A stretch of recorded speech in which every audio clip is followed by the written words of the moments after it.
Hello everyone, this is Valerie And this is David. from Adventures Begin. So we're off on our first journey to Florida, and we are happy to report that we flew from California to Orlando with no problem. We tried our first experiences with Uber, and I was pleasantly surprised with how easy it was to use. We first, for those of you who've never done Uber or Lyft, I'll go through the process real quickly. Basically, you download a free app in your phone and you put in your contact information, you put in your credit card number, you create a login, and then you're good to go. The next thing it will ask you is where do you want to go? And you put in your destination, and the app will show you where the available drivers are that are nearby, and then one is selected. So the driver will have your location because of the GPS in your phone. So they will come directly to you or designated pickup point. They would normally drive up and roll down their window and say, "Are you Valerie?" And then you would respond, "Are you Michael?" And they would say yes. And then once you've made sure you've got the correct driver, then you get in the vehicle and they'll confirm your destination and away you go. I will say that there are many different personalities of drivers after we've taken several trips now. Some are very conversational, giving you information, telling you, tips, techniques. Others are very strictly business and very quiet. Some were silent almost the entire trip. Because I tend to be a people person, I probably prefer a little bit of conversation, but at the end of the day, after a lot of walking and you're exhausted, maybe silence is okay. So, from the Orlando airport, there are many people being picked up and dropped off at any one time there. One of the things we found out is that they have a parking lot for Uber and Lyft, mainly Uber, and that parking lot will take about 200 cars. So they actually have a queue of cars at the parking lot. And that's because there's really high demand at the Orlando airport. They go through over 100 cars. We've talked to several drivers, and they go through over 100 cars every hour, minimum. So there's plenty of work for Uber and Lyft drivers to do. The trip from the airport to the hotel, like Valerie said, is $30-something. And everything will be based on demand. And it's important to understand demand. Because if there's a lot of people that want to get a lift and there's less drivers, the price will go up. Sometimes as high as, some of the drivers said, it can go as high as 8 and 9 times the normal price. Okay, for us, when we did this, I had both the Uber app and the Lyft app. And each time that we wanted to take a trip, since this is all based on demand, how many cars are there in your area, I always took a look at both Uber and Lyft to see what the prices were. I was surprised that sometimes Uber could be from our hotel to, say, the Magic Kingdom, which is probably the longest drive. That could be $15, $16, $17 on Uber, and on Lyft it would be $13. It might be $4 less. It can also happen the other way. So I think that it's really up to us as consumers to sort of pick and choose which Lyft service that we use. The other thing that's important is understanding demand. Of course, in the very beginning of the day, when you are going to the park, guess what?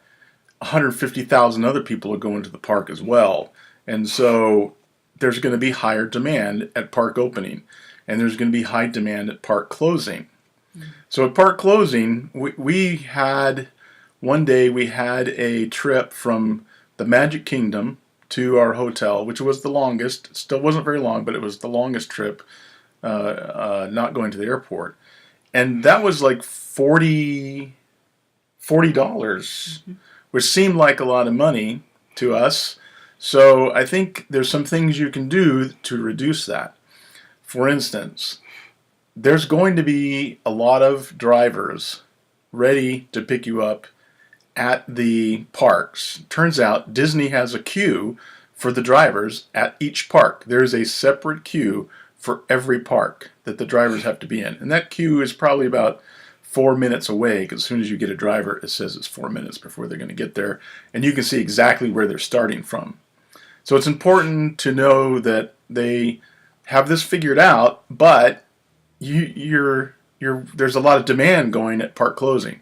So some of the things that we did, I think one way to overcome that is to just drive to Disney Springs. Take a bus from the park that you're at to Disney Springs, spend a little time down there, and then take an Uber from there. So we did that one time.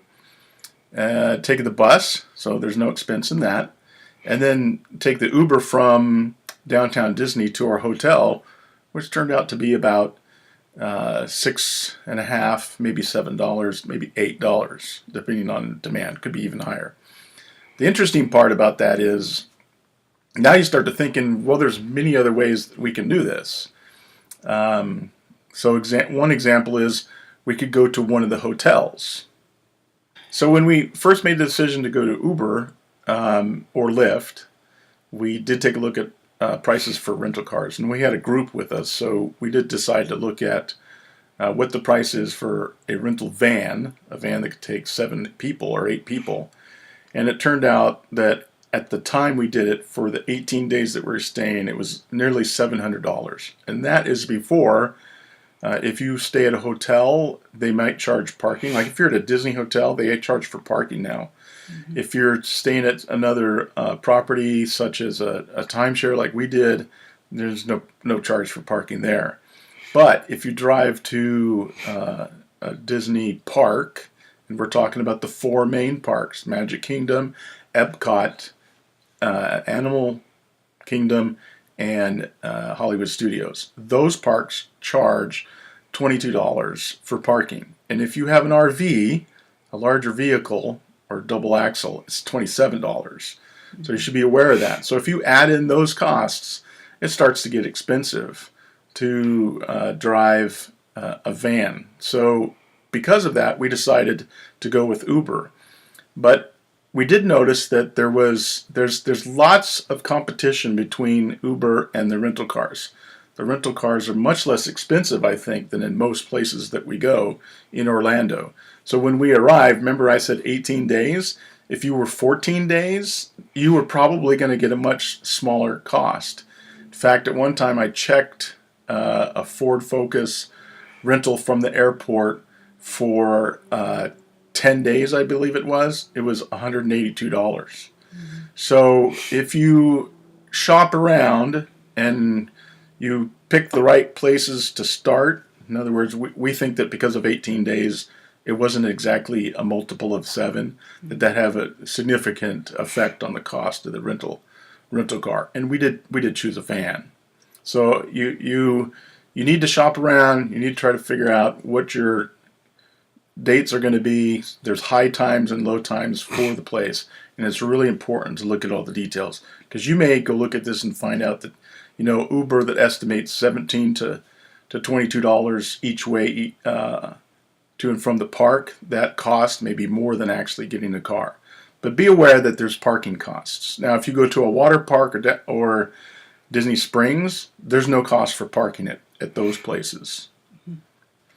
Right, and so if you have park hopper tickets, Uber's kind of nice, because if you're using Uber or Lyft, I keep saying Uber all the time, but both Uber or Lyft, you can go from your hotel to one park, say Magic Kingdom, and then you leave Magic Kingdom and you go over to Epcot, say in the afternoon, and you spend the evening there. Then you can Uber back from Epcot. If you have a car, that car is sitting at Magic Kingdom, and so you have to go at the end of the evening, you have to get on the monorail or take bus transportation to go back to Magic Kingdom where your car is at, go find your car and drive home.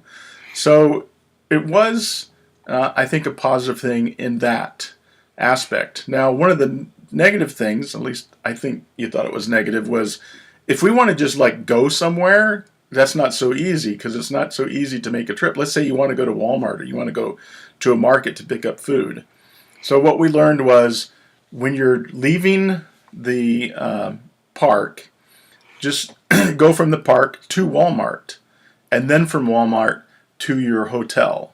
Because if you go from the park back to your hotel, and then from your hotel to Walmart and back again, you're going to be spending a lot of money. But Extra trips. yeah, because it's extra trips. But if you just plan your meals, plan everything, so that you go from the park, Magic Kingdom or whatever, to say Walmart or whatever market you want to get food at. Mm-hmm. If you do that, then it's really about $2 or $3 extra to make that stop at Walmart. Remember, there's a minimum cost for Lyft and for Uber for taking a vehicle, and I never saw something below about $6.60. Mm-hmm. Well, just so you know, we're not trying to endorse Uber or Lyft, but rather we're just letting you know that it is an option. In your particular case, it might turn out that a rental car is better for you, depending on the number of people in your party, how long you're going to be there, and definitely looking at those like weekly rates. So do your research. And yeah, and I think another thing is, if you're there to see more than just Disney, maybe you're going to Universal or you're going to NASA or something like that, it could change completely how the dollars work out. I think an Uber trip from Orlando or from Kissimmee, which is really where Magic Kingdom and all that stuff is at. I took a look at a trip from there, from our hotel to NASA, to take a look, and I think it was like $62. So definitely renting a car would be better for that. So you have to look at your total costs for your whole trip, mm-hmm. and try to get a full understanding of what those costs are. Right, and it may be that Uber works fine for you for part of your trip, but maybe you just want a day trip to the coast. So maybe you rent a car for the day and go over to the coast and back. And I think we had friends who did that, who were with us on this trip. So it doesn't have to be all of one thing and not just a mix, whatever best suits your needs. Yeah. For the most part, the Uber experience was pretty good.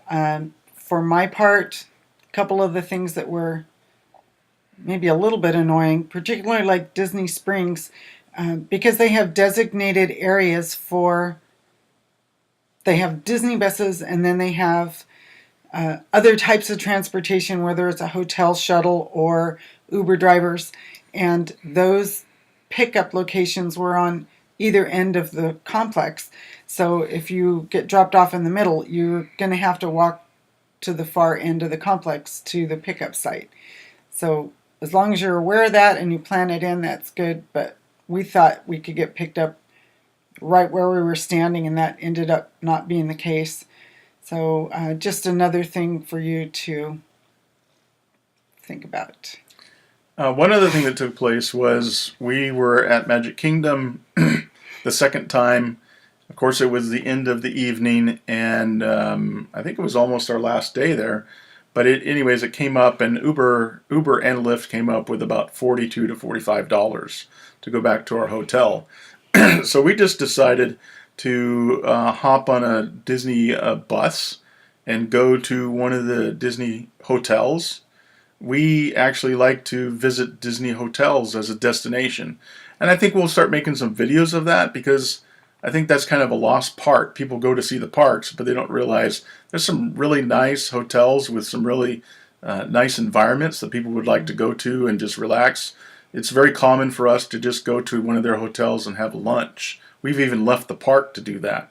So, but anyways, we decided to go see Art of Animation. And the reason was that Art of Animation was closed many years ago due to the economy back in 2010, 2009. And they've reopened Art of Animation. So I've never seen it. I wanted to go see it. We went there. And it just so happens, it turns out that they were still serving food until 10 p.m. And we were hungry. And we were hungry. So we got a meal. And we were done with the meal. Then we got our Uber ticket. So that meal, which we shared, I think we shared a meal, right? So that meal plus we'll be honest, we did have a dessert. It's Disney. You have to have a Disney cupcake before it's over. That's right. So we did have a dessert as well. Then we took Uber, and the cost of the dinner and Uber was about the same price, about $42. So, you just have to sort of work the system, I guess, is what I would say. Be very cognitive of what's going on and look at how many cars there are and kind of pit the two companies, Lyft and Uber, against each other a little bit. Or at least that's what we think you should do. So we hope this video has been useful to you and that the tips provided will give you something to think about. I appreciate you watching. Yeah, so thanks for coming and viewing our video. We hope that you found it informative. We hope that you'll come back with our next post. And so we ask again for you to subscribe if you haven't already.